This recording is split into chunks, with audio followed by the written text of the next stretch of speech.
Gayatri Basu Memorial সোসাইটির তরফে রবিবার ফালাকাটার ব্যবসায়ী সমিতি হলে দুটি গ্রন্থ প্রকাশ করা হলো। একটি হলো নেতাজি গবেষক হরিপদ বসুর প্রয়াত কন্যা গায়ত্রী বসুর স্মারক গ্রন্থ, পাশাপাশি মৈত্রী বসুর সম্পাদনায় প্রকাশিত হলো শোলমারির সাধুই কি নেতাজি নামে গ্রন্থটি। জয়ন্ত বসু সরকার জানান, গায়ত্রী বসুকে নিয়ে লেখা গ্রন্থটিতে তার জীবন সম্পর্কে আলোকপাত করা হয়েছে।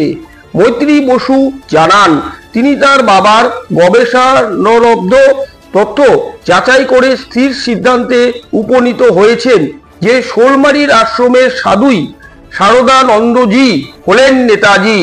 তিনি জানান, তার বাবা 1962 সালের 10ই ফেব্রুয়ারি ফালাকাটার ডাকঘর থেকে তৎকালীন প্রধানমন্ত্রী জওহরলাল নেহরুকে টেলিগ্রাম করে জানান শোলমারির সাধুই নেতাজি। বইটিতে এসব তথ্য বিস্তারিতভাবে তুলে ধরা হয়েছে। এটাও প্রমাণিত হয়েছে শারদানন্দজি এবং নেতাজি সুভাষচন্দ্র বসুর হস্তাক্ষর এক এবং অভিন্ন। ফালাকাটার অবসরপ্রাপ্ত শিক্ষক রামসেবক গুপ্তা বলেন, বইটি আমাদের সবাইকে সমৃদ্ধ করবে। এই প্রসঙ্গে কি বললেন মৈত্রী বসু, জয়ন্তী বসু সরকার এবং রামসেবক গুপ্তা, শুনে নেওয়া যাক।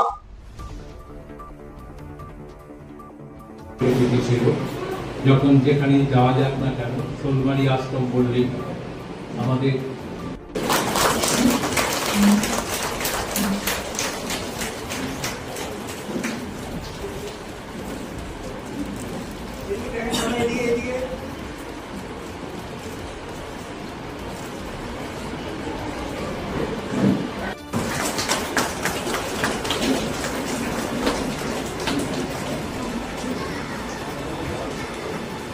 শোলমারির সাধুই নেতাজি।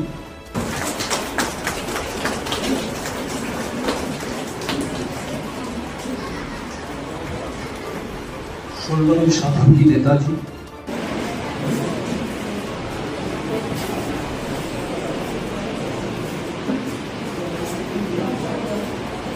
এই বইটি আমি কিন্তু সম্পাদনা করেছি মাত্র। আমার বাবা 60-এর দশকে যেই সাংঘাতিক কর্মকাণ্ড ঘটিয়েছিলেন সেগুলো সব পুলিশ সময়ের পুলিতে হারিয়ে যাচ্ছিল। আমি 15 বছর যাবৎ আমার বাবার তথ্যগুলো নিয়ে গবেষণা করে আমি স্থির সিদ্ধান্তে এসেছি এবং আমার বাবার তথ্যগুলোকে আমি ভেরিফাই করেছি। সেটা আর্কাইভে গিয়ে ভেরিফাই করেছি। আমি দিনের পর দিন ন্যাশনাল লাইব্রেরিতে বিভিন্ন বই, নেতাজি সম্বন্ধে বিভিন্ন বই নিজে স্টাডি করেছি। পরে আমি স্থির সিদ্ধান্তে উপনীত হয়েছি যে শোলমারির আশ্রমের সাধু শারদানন্দজি হচ্ছেন নেতাজি।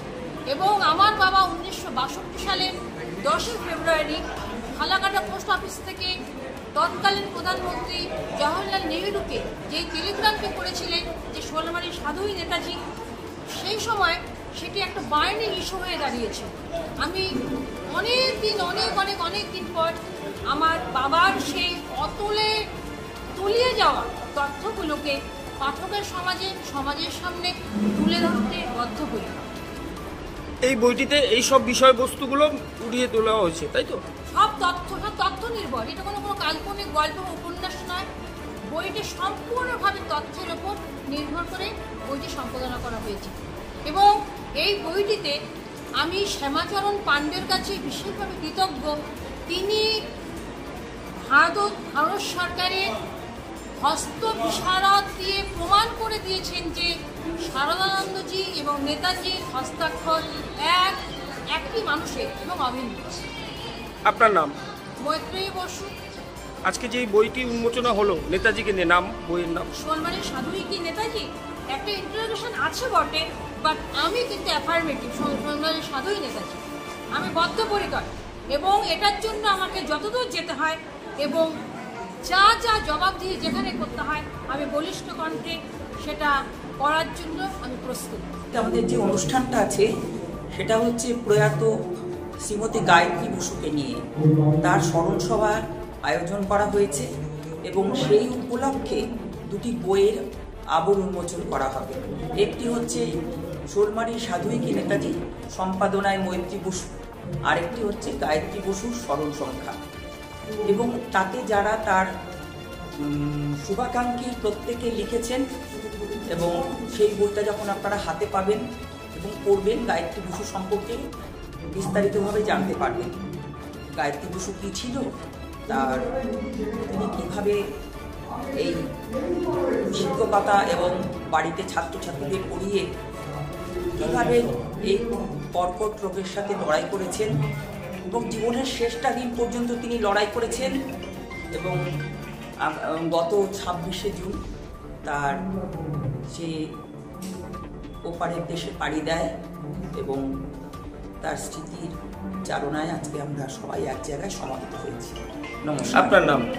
আমার নাম জয়ন্তী বসু। আজকে জাগৃহী পত্রিকার গায়ত্রী বসুর স্মরণ সংখ্যা প্রকাশিত হচ্ছে। এই বইটিতে গায়ত্রী বসুর জীবনের অজানা জানা দিকগুলো প্রস্ফুটিত হয়েছে। এখানে আমরা আরও কাছে থেকে আরও আন্তরিকভাবে গায়ত্রী বসুকে জানতে পারব। আর আরেকটি বই, সেটা হচ্ছে নেতাজি বিষয়ক গবেষণা গ্রন্থ, পালাকাটা সৌরমারি সাধুকি নেতাজি। এই বইটি লেখিকা হচ্ছে মৈত্রী বসু।